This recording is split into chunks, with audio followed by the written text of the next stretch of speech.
welcome back to Heroes Next Door. Thank you for joining us for another station rig. And we're doing the Little Creek Fire Department. This is their rig. Let's go take a look.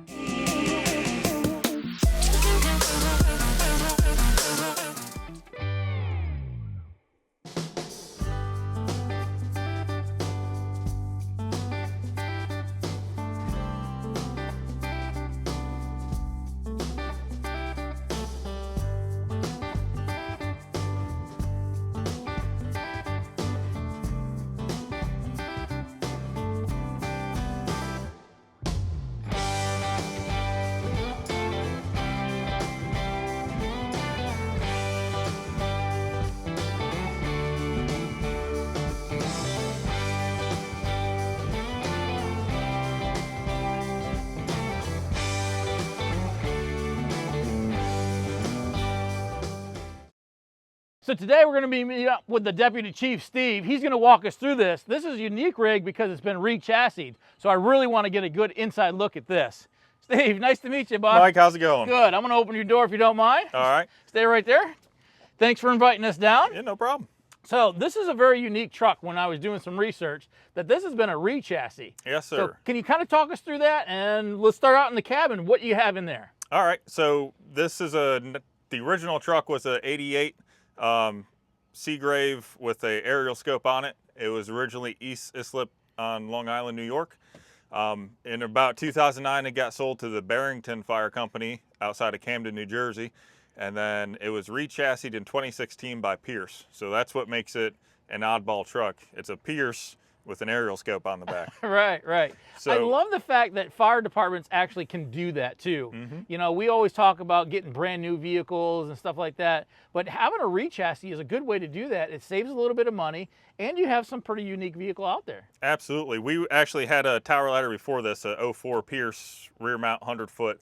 We were looking for a new ladder, but as everybody knows, the price of new ladders is out of this world right now. Right. So this one just happened to come up in about last year, 2 years ago, up for sale, and got it for about half the price of a new one. So that worked out for us. That's awesome. All right, talk me through what they have up front here. This is a typical engineer's compartment or driver's compartment, right? Correct. Typical. It's set out kind of similar to the rest of our trucks. You have your battery switch, ignition and start switch, and then your aerial PTO, aerial master, and your generator are all right here. So it's pretty easy. Everything's right here to turn on the operation of the actual truck. Or if you forget to turn on the generator, you can come back, open the truck, and just turn it on right here. You don't have to jump up in the truck and find where the switches are. Yeah, that makes it nice. Up top is your typical roof lights, all your warning lights, Opticon, your windows for this truck are up here. Down low, we have a rear view camera, your headlights, wipers, your engine brake, all that stuff is here. And you have your scene lights over here just above your parking brake. We do have a cell phone mount for your operator, so he can type in the address of the emergency, hit go, put it there. He doesn't have to touch it. He can keep his eyes on the road. In our department, your officer is also going to be navigating, so you have a kind of double safety there. Right. We also have headsets on this truck. This truck and engine, we have headsets on so we can better communicate. We don't have to yell across the box. We don't have to yell to the guys in the back. Everybody can hear what's going on. Everybody can hear the radio, so we're not yelling. Yeah, I mean, one of the things that I have is a 2% hearing loss in my left ear because of having the windows down and going lights and sirens. Yep. You just don't realize how much that actually can damage someone over the years. Oh, yeah. And having, you know, a headset like that to help with that hearing protection, not only can you hear the guys in the back, but now you're protecting yourself from all those sirens and the horns and everything else. Absolutely, absolutely. Very cool to see. Do you mind if we check the rest of the truck out and see what's going on? So how many crew members does this one carry? This holds 6 total, officer, driver, and then 4 in the back, excuse me. As we enter the back, we have 4 seats, 2 rear facing, 2 forward facing, standard cab layout. It is a flat top roof, so no bump outs for this truck. So in the center of this truck, we have a personal hand light and radio for each person. We also have the Seek handheld thermal imaging camera for each person. Okay, yeah, that's pretty cool. Absolutely. Anything to help our guys make their job easier. Right, and you guys are running draggers. Yes. Okay. There's a couple departments in Delaware who run in draggers. we got into draggers. We're on the county decon team. Okay. The state provided us with draggers. We wanted to keep everything unified across the board. Right. So you don't have to learn 2 different packs. So we have draggers on our It's cool to see that because there are other manufacturers out there. We see a lot of MSA, we see a lot of Scotts, but there's other options out there, and dragger's a nice one. Absolutely. They've worked well for us so far. Do you guys also run EMS out of this? Not typically. So our main EMS truck is going to be our engine. Like our chief said in one of your other videos, we don't have an ambulance, so we run medical assist calls. The engine usually handles that. Okay. However, all of our main trucks carry a med bag, AED, the typical stuff. Yeah. Also on the inside here, you've got a couple hand tools, a set of irons. There's a grinder in there for quick access for the crew to grab it and go. Right. I like this because if I don't do rescue, I like truck because I like going in the air and like doing the work. Absolutely. The nozzle guy, everybody fights for the nozzle. I'm not that guy. I really like to actually do the work. Get me to the roof. Yeah, exactly. So you got a lot of compartments on this too. Oh yeah. So let's open these up and see what's in them. Making it easy for the crew. Right here is a water can, a hook, and a sledgehammer.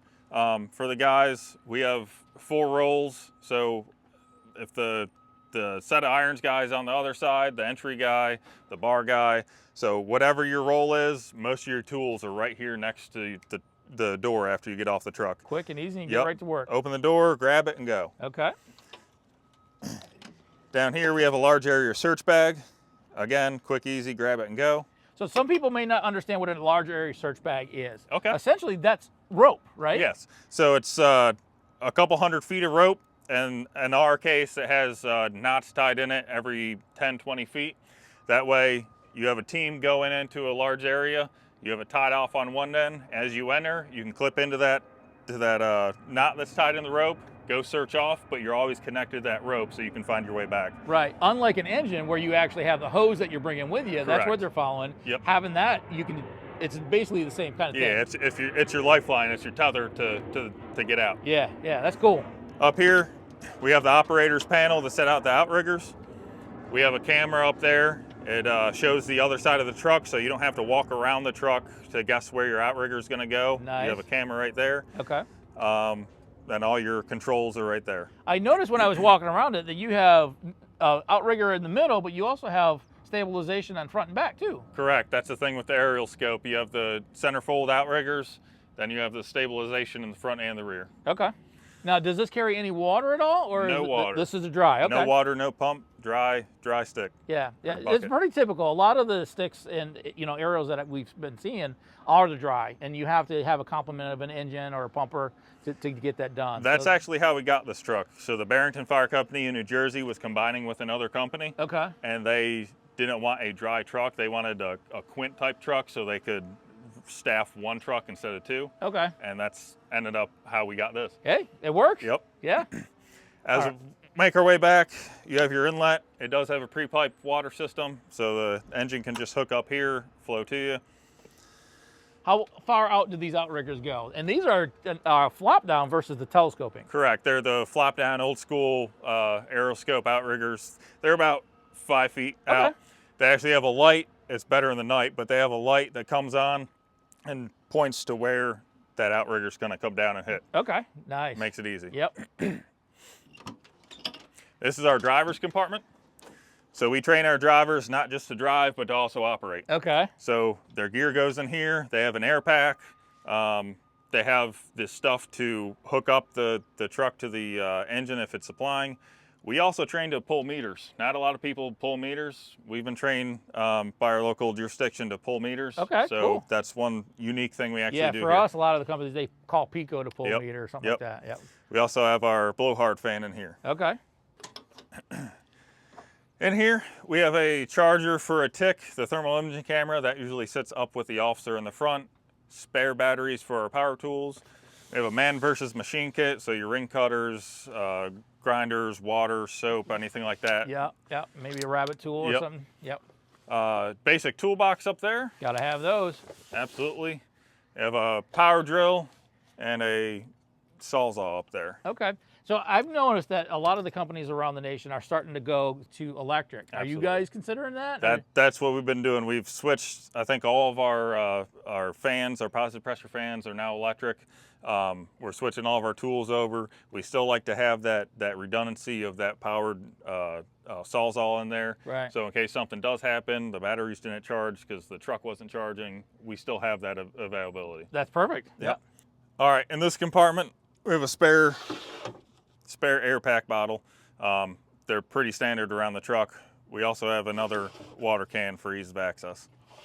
Easy enough. And I love the fact that most fire trucks that we've come across use every little bit of space around the wheel well as best they can. Absolutely. So.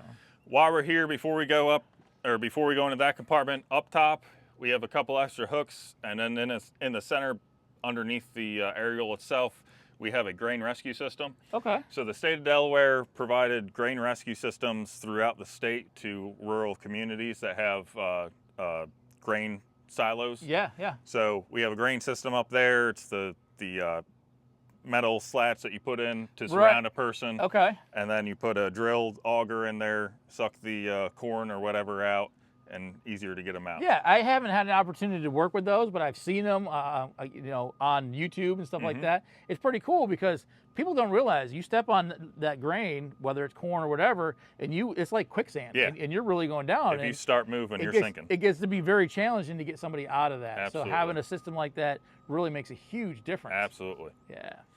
All right, in this compartment, you have your RIT pack. Again, we use Draeger, so we got the Draeger RIT pack.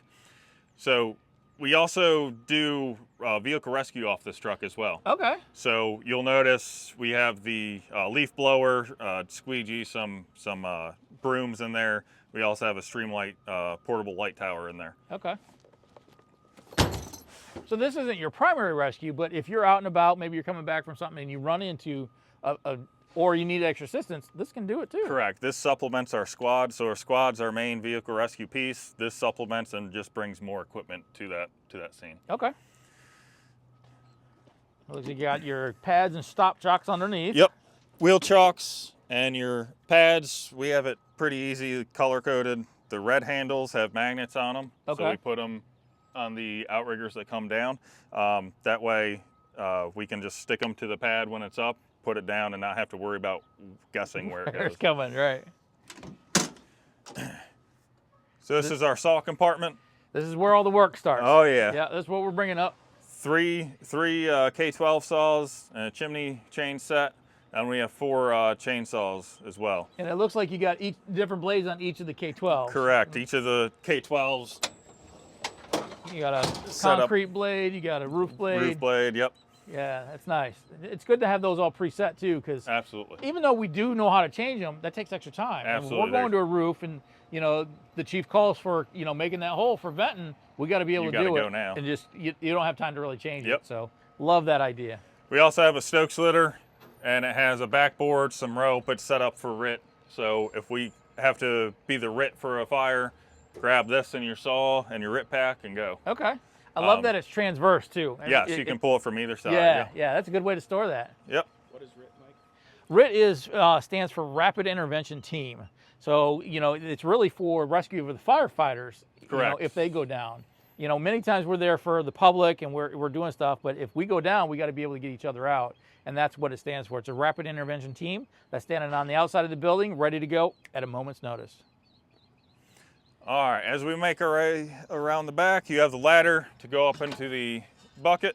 Okay. Do you want to do that now, or? No, we can take care of the bucket in a little bit. We'll work our way around, we'll come back. We'll finish up in the bucket. So this is the other main part of the aerial. The main part of this truck isn't just this aerial. It's also carrying your complement of ground ladders. So we have eight ground ladders in the back here, ranging from 16 foot all the way up to 35s.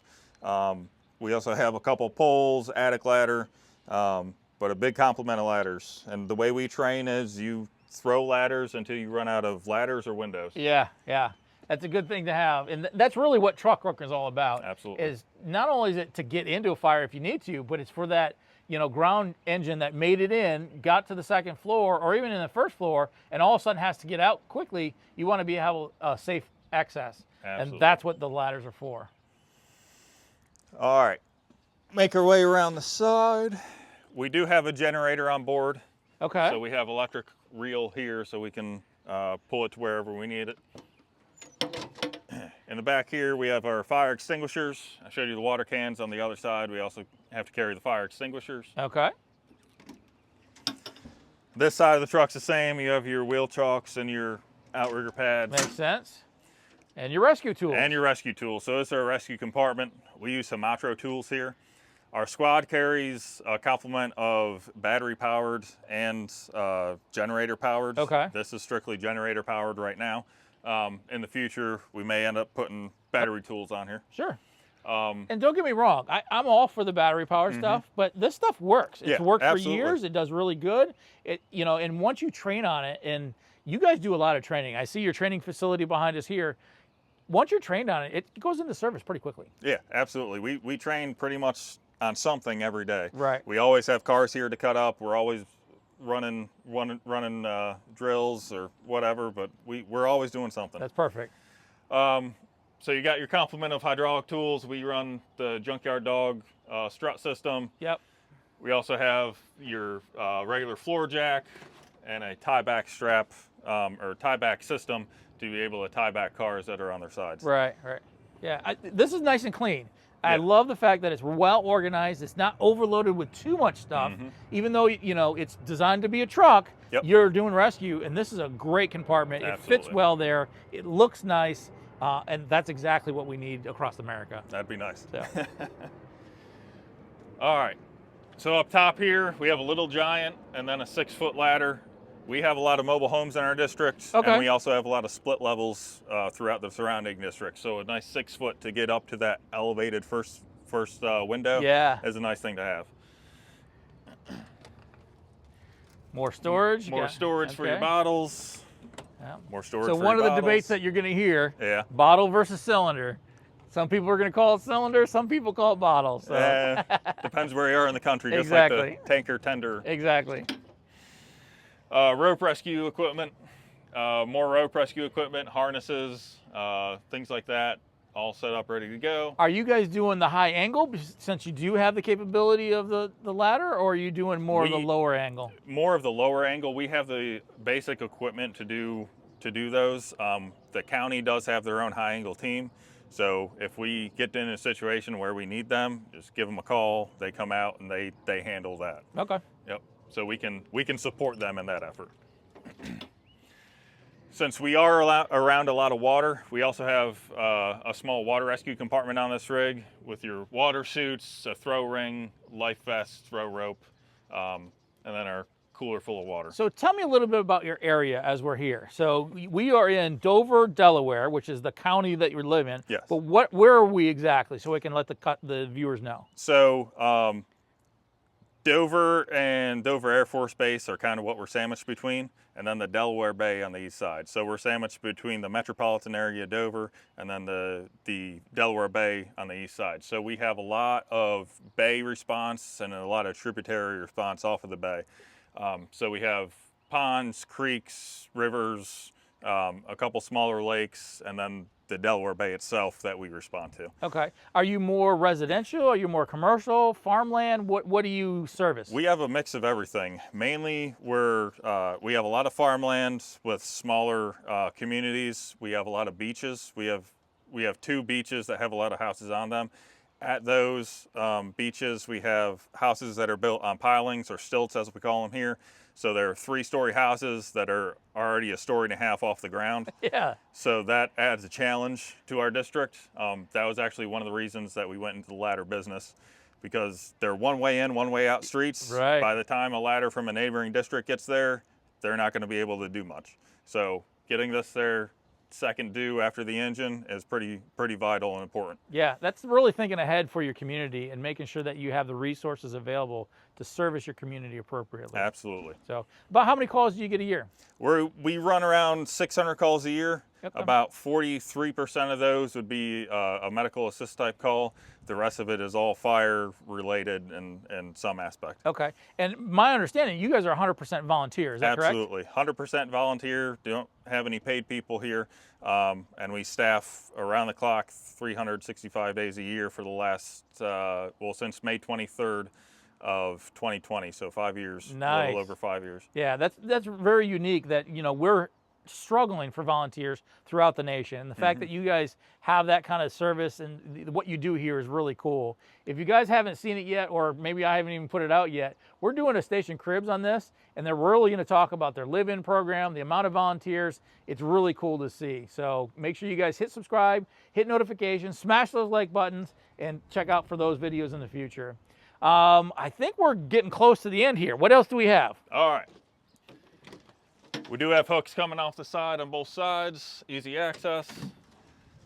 Cribbing compartment. So like I said, we supplement the squad. The squad has a little bit of cribbing on it. This has more. Okay. So brings the extra cribbing to it. And I like the fact that you're using the wood and the composites. Yes, you know, absolutely. Many of them are switching over to all composites.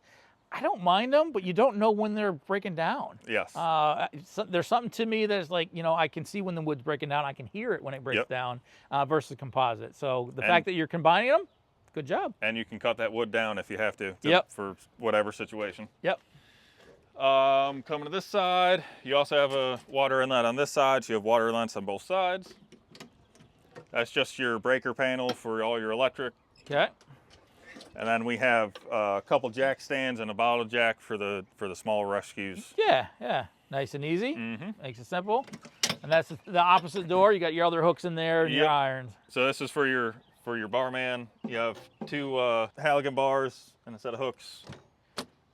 Now, something that's standard in our trucks is we have a medical compartment. And on 3 of our 4 trucks, we have the medical compartment and a roll-up compartment right inside the cab. So it's easy to get to. You don't have to go around searching the truck. It's right there, ready to go. Right, so as you jump out, you know it's a medical call. You can grab it without jumping into another compartment. Absolutely. Cool. Do you have anything up front? So officer's chair, okay. Officer's chair. We have the CAD system, computer-aided dispatch system, lets us know where we're going. We also run the 800 megahertz system in Delaware, so that's working out pretty good for us. Good. We do run Knox boxes here in Delaware, so we have the newer Knox box with the actual key fob instead of a traditional key. Right. For those that don't understand what a Knox box is, it's basically a safe that holds keys to residential or commercial buildings. That instead of forcing a door to get in, which a truck company can, we basically, give them our code, we get a universal key, and then you can get into that building without doing damage. Absolutely. Yep. The officer also has a Halligan bar up here, and we keep a tick up here, a thermal imaging camera up here, so the officer's ready to go to work. Okay. You got any lines off the front or anything like that? No lines. We have the stabilizers up front. And then in the front compartment right here is just pads for those stabilizers. Okay, okay.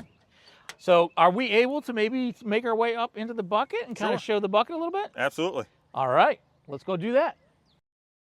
So this is the working end of a truck. This is, some people call it a platform. You call it a tower ladder. There are just ladders that don't have this platform on it, but this is the working end of this truck. This is what I really enjoy. Absolutely. You do flow water, because I didn't see any hose lines off the side of the truck like an engine would be, but you flow water through the bucket here, correct? Absolutely. We have the capability.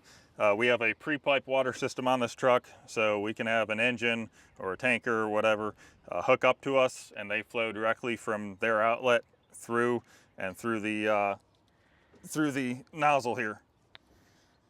So pretty basic nozzle, stack straight tip, able to flow a lot of water, get in some tight places, precarious places. We also have it set up down there at the bottom, so where we can connect a hand line if need to. So if we have to be an elevated water pipe, we have that capability. Right, right. A lot of times, that's also set up for if you have a flat roof and you got to go to the other side.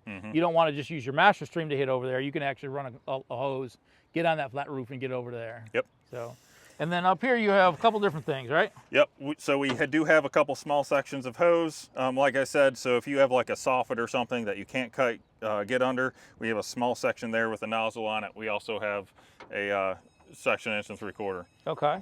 And then you have air connection too? Is that a call? What is it? What is it? Oh. What is it?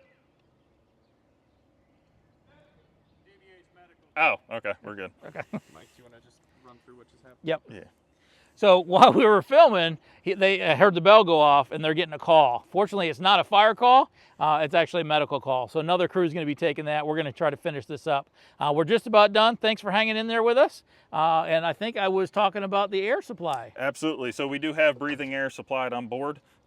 We have one tank on the side of the truck, and you have 2 connections right here. So we can hook our air packs straight into here. So we're not breathing our air pack air. We're breathing the air off the truck. So we're not depleting our air pack out of air. Right, yeah, and that's really cool because you can actually stay up in the air a lot longer. Those Absolutely. tanks that are on the side of the rails is much bigger than what we can carry on our pack.